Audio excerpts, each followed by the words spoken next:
Hello to my CTT sisters, and welcome to our very first Timber Tops Tuesday, summer 2020. Welcome to my kitchen away from camp. Today we are going to be making some Oreo s'mores bars. Now, if you were a junior back in the summer of 2018, we actually made this recipe on Switch Day. So if you came to cooking Switch Day, summer 2018, you probably have already made this recipe and might not even remember. All right, so the first thing you need to start with is the crust. I have taken a package of Oreo cookies, 32 to a package. Now this is the fun part. You can grind them in a food processor, or the fun part, put them into a baggie. I recommend a gallon size. And I have my rolling pin. You can really use whatever you have in your kitchen to smash up your cookie crumbs. Now, depending on whether you want them to be fine or a little bit chunkier, is up to you. All right, so we're gonna get the cookies all squashed and ready to go. And I'm just gonna put all of the crumbs into a bowl. After this comes the 6 tablespoons of unsalted butter. Now, I have already melted the butter in the microwave. It's completely melted. So I have my melted butter and my cookie crumbs. You combine the butter into the bowl with the cookie crumbs.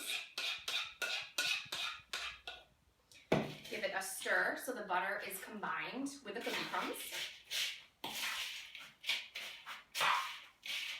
Shouldn't take too long. Try and make sure that all the crumbs are coated with a little bit of the butter. That's going to help it stay solid after it's baked.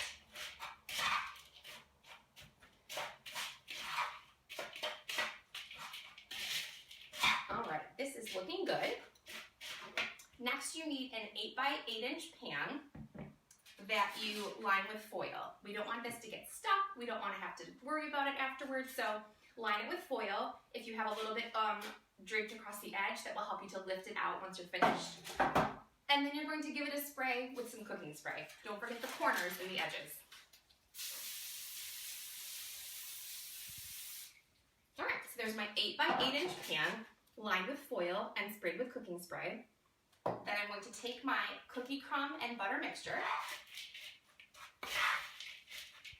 and I'm going to pour that into the bottom of the pan.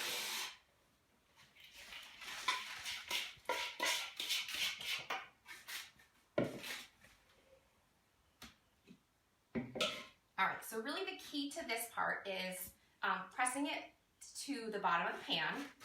It doesn't have to be perfect. This is a fun, delicious treat that will taste delicious no matter how it looks. So I'm just using the back of the spoon to press this firmly into the bottom. You want to make sure that you cover the entire bottom of the pan. All right, this is looking pretty great.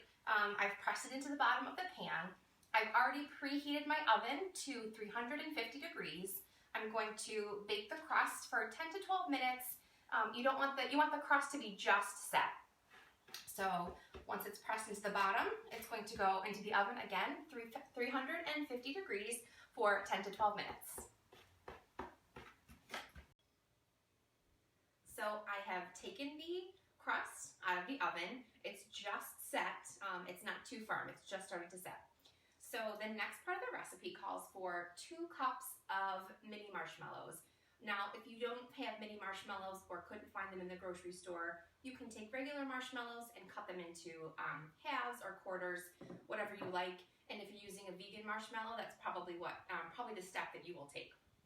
So here's my 2 cups of mini marshmallows. So I'm just going to pour them out into the top, sprinkle them over the crust. Make sure you kind of get into the corners as well. We don't want one area to miss out on the ooey gooey marshmallows. All right, so my marshmallows are spread evenly around the crust. And next is the caramel. So I have already cut up my caramel chews. The pieces that I were able to find actually were long and skinny. They weren't squares as the recipe said. So I cut them into thirds instead of quarters. And I found that as I was cutting them, they were sticking to each other and sticking to the bottom of the bowl.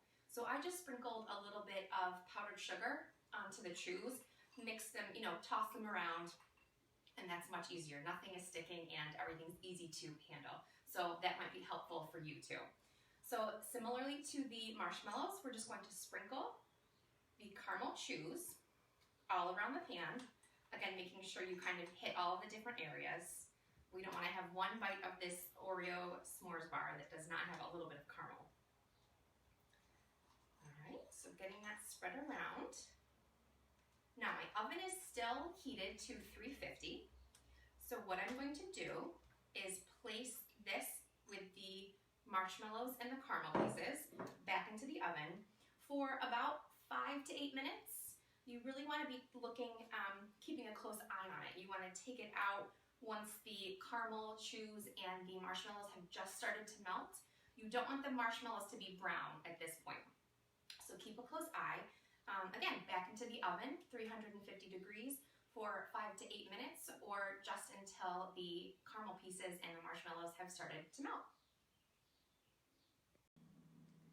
So I have just removed the pan from the oven. The marshmallows and caramel pieces have just begun to set.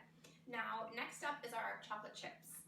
The recipe calls for 3 to 4 tablespoons, but I recently read somewhere that you should always measure chocolate chips using your heart. So if your heart tells you, alter the recipe. That's up to you. So we're going to sprinkle the 3 to 4 tablespoons over the top.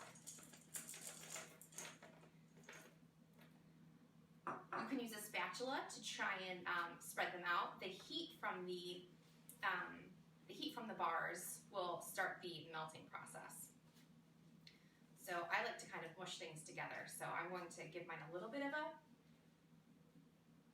spread using a spatula. Oh, this looks amazing already. So I'm gonna let the heat melt the chocolate chips. Spread out the caramel and the marshmallows. Oh, this looks good. Okay. Now, you want to allow the bars to set for 2 hours. You can place it in the refrigerator. Make sure you have a pot holder underneath so it doesn't do any melting. And we'll see you in just a moment. So the bars have been chilling in the fridge for 2 hours. I have cut the first piece here. I hope that you have had as much fun as I have. And I'll see you next time. Cheers!